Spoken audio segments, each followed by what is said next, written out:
ఏమాలోచిస్తున్నావు పార్దు? నా కుడికన్ను అదురుతుంది నానమ్మ. అయితే మంచిదే పార్దు. మంచిదంటే నాకీ పెళ్లి జరగబోతున్నానే కదా. పెళ్లి జరగడం మేలనుకుంటున్నావా పార్థు? లేదు నాన్న, ఇది ఆగితే మేలనిపిస్తుంది. నేనే తప్పు చేయనప్పుడు నేనెందుకు రాజీ పడాలి అనిపిస్తుంది. నిరూపించడానికి ఆధారాలు లేనప్పుడు పెద్దల మాట వినాల్సిందే పార్థు.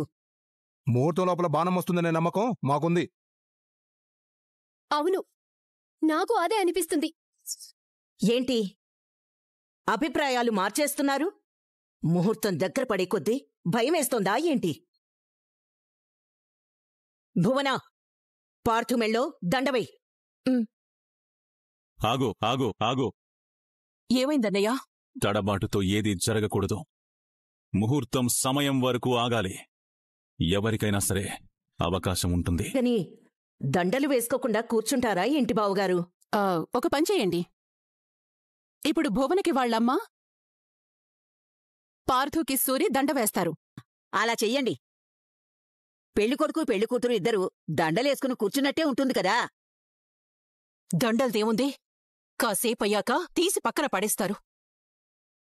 ఒక్కసారి తాళి పడితే దాన్నెలాగూ తీయలేరు. రంభవి, త్వరగా తాళి కట్టిస్తే మంచిది.